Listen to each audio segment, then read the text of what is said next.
making Thursday, things we're making Thursday, yeah. Things we're making Thursday, things we're making Thursday, things we're making Thursday, yeah. Hello, welcome to Krafting Kitty. My name is Erin, and it's Thursday.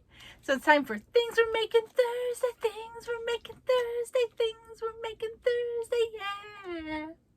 So, things we're making Thursday, but I also have Stitch Marker of the Day. We're on day 11 from Ellie Leva at Ellie Leva's Crafts and More. So please check her out, and let's check out her Stitch Marker of the Day. Oh, this one is beautiful. Not that they aren't all beautiful, but some days they're just so pretty. This one is a metal rose charm in silver, and it has the lobster claw thingy clasp. Some days, you guys, look at that.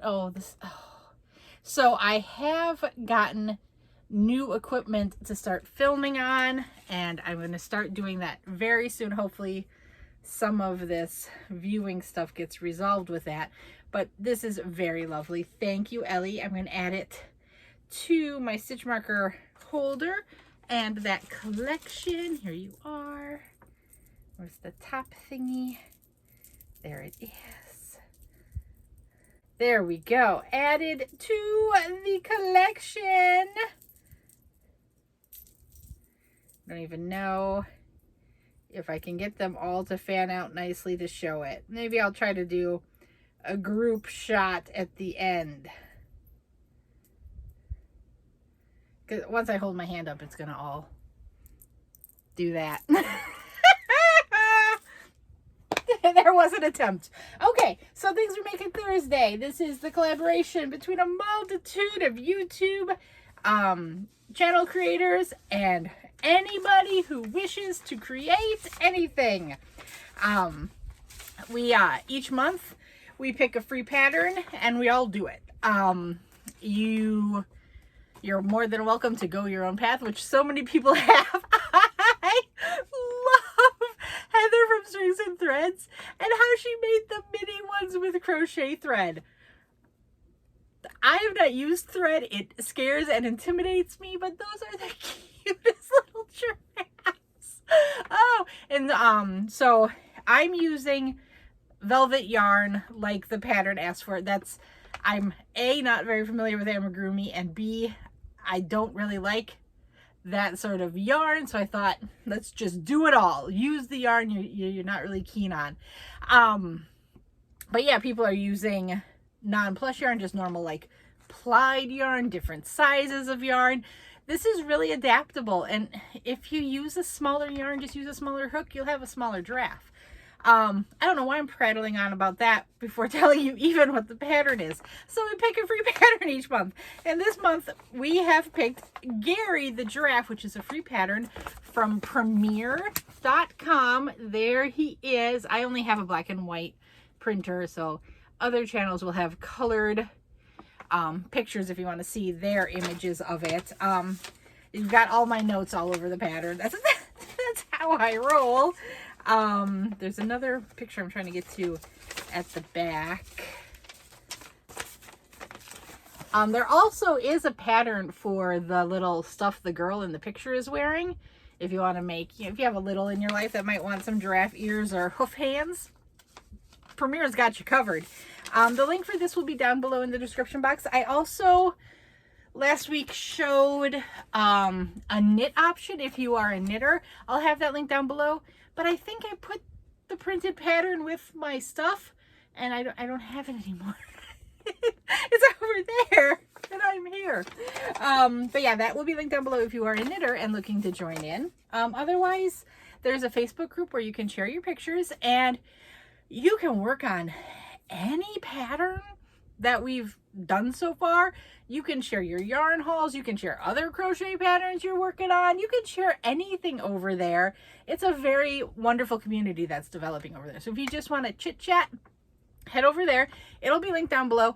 Otherwise, if you don't do Facebook and you want to share your progress pictures, feel free to really email any creator that's that's doing this, and we'll be happy to share your pictures. So just send them on over and we'll do the YouTube magic, the editing magic, and get them to show up in our videos. So my goal for this week was to get the body and the neck done. It looks like a whoopee cushion. But it is my body and neck for Gary the Giraffe. And I didn't see the instructions to add the spots. So I'm assuming the spot instructions will come later. Yeah, I'm that person who just kind of scans the pattern and don't... Oh yeah, there you go. Finishing. Thread tapestry needle with A and stitch on spots. There you go. So that will come later. I don't know if I'm going to do spots on him. I don't know. I might just leave him. This is so soft. So I'm using the Bernat velvet yarn. It's this colorway is like golden moss, and the brown I have is champagne mushroom. Let me get you the right names. Using a J hook Susan Bates hook.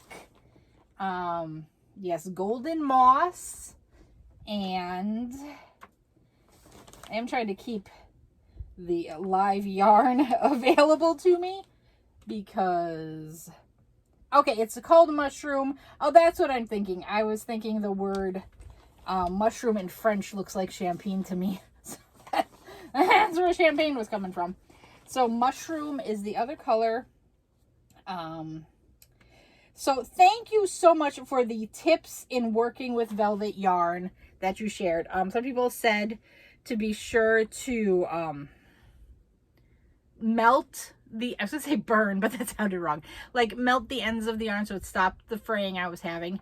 Thank you. Wonderful tip. Also, I've learned I'm not the only one to She-Hulk this yarn and snap it. So that seems to be a known issue with it. So I have found, like, I'm trying to find the balance in amigurumi because I understand you should be pulling your stitches tight because you don't want the stuffing to fall out.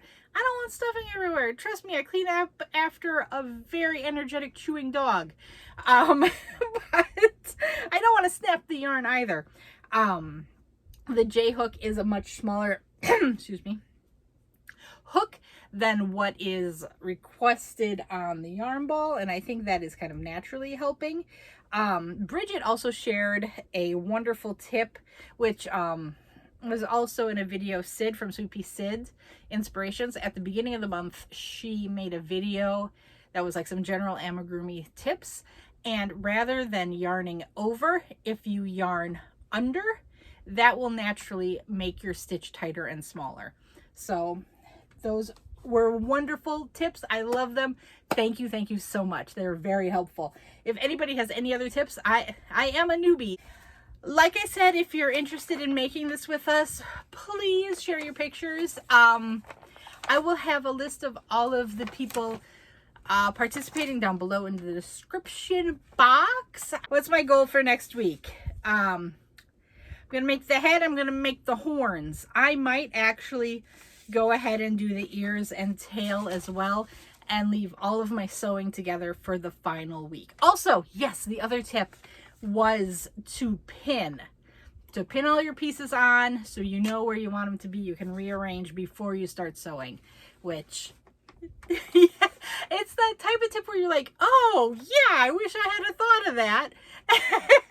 So thank you so much for sharing that as well. So yes, we'll see where I get to. At least I want the head, and what did I say, ears? Yeah, the head and something else made. Maybe. No, I don't know if I'll go so far as to sew the ears on said head, unless the instructions tell me to do so. And then I'll do it. I'm blabbering. I will see you guys all later.